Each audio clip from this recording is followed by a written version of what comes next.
Now, we're ready to saw. So, I'm going to talk you through this and then show you. When most people get the saw in their hand and get the blade loaded, the first thing they want to do is tighten down real tight on the saw handle, turn it at an angle, and start sawing. But that's not actually how it works. You're going to use the saw up and down like this. The more you turn like this, the harder it is. You need to be up and down. Also, you're not going to tighten up on the grip very much. You want to be nice and loose. I want you to imagine that instead of a piece of wood, your saw is actually this adorable kitten. Say hi, Ginger. Yeah, she's gray. My kid named her. What are you gonna do? Okay, imagine that you're holding this super cute kitten in place of your saw handle, like this, okay? You don't want to squish Ginger. She didn't hurt you, all right? I know you don't like that.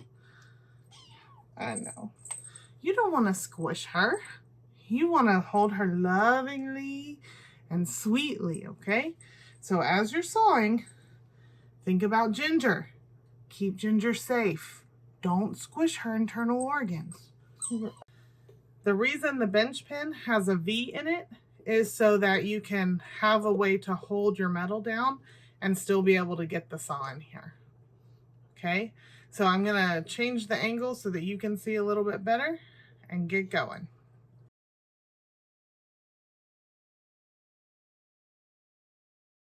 My safety glasses are on. See?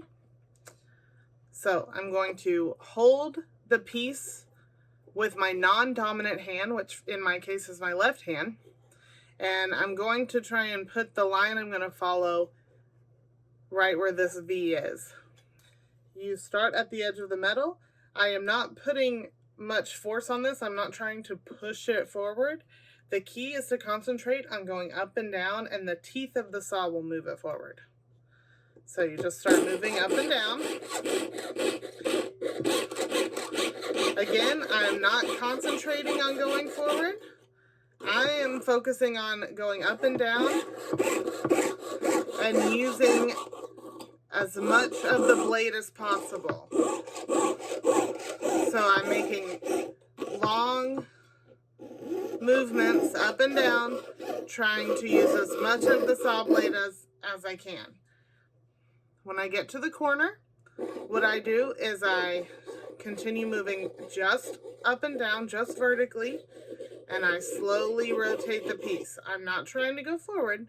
I'm trying to just spin in place. And then I get it where I want to go, and I keep going forward. So when you start out sawing, the tendency is to do this, lots of little short movements, but that does two things.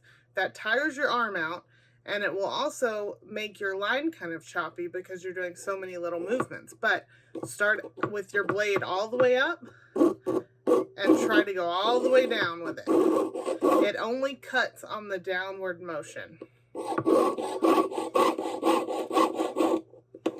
Now, if I don't like turning the corners, well, I'm going to have to get used to it. But I can also just keep going. As I get close to the end of my metal, I want to make sure that I'm as far into this bench pin as possible. Notice I'm always keeping my fingers out of the way. I never want my finger in front of the saw blade. These blades are meant to cut metal, which means they will go through your finger and your fingernail. It does not feel good. So I try to keep my hands behind it however I can. So get right up into the end of the bench pin so that when you cut through the metal, the blade has nowhere to go but into the wood. Slow down. You see? This went right into the wood. No big deal. See that? Now, as I'm cutting, my hand is pretty loose. Like those funky Southern lady handshakes, you know, it feels like a wet fish where you're like, how do you do? Your non-dominant hand is the one that's really going to get a workout. These fingers are gripping really tight because they're the only thing keeping the metal from moving. These fingers, think about Ginger and her super cute internal organs. Don't squish them. So again, I start right on the edge. I'm not in a rush. Very slow, no effort.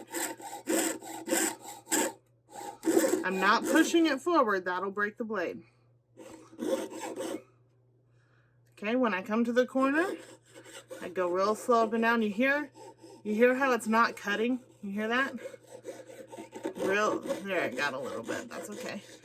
Then I go for it again, keeping my fingers out from in front of the saw whenever possible, which is always. Some people find it more advantageous to use the edge of the pinch pen like this. That's fine too. Whatever works for you. You will find a way that works. The way that my body is shaped, the saw tends to hit me in the chest. So I actually am more successful if I move my body to one side. So instead of being positioned directly in front of the bench pen, I move my body over here. But that doesn't work for everyone. While I'm sawing, I'm focusing on this line. Okay? I'm not really looking at much else. I'm just focusing on the line and letting the saw do its job.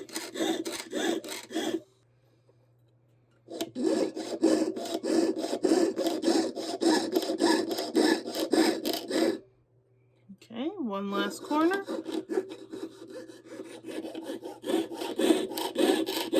As I'm coming up to the end, I once again go deep into my bench pen and I move a little bit slowly. I do angle a little bit at this point.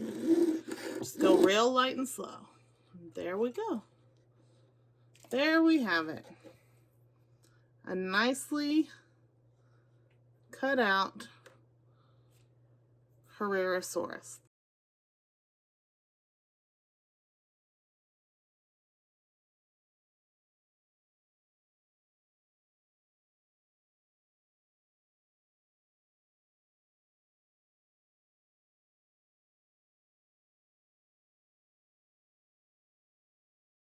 When you're done cutting, you can take off your template. You see it really held up well. It started to pick up a little bit in his arms, but you just find a corner and peel it off. Peel it off.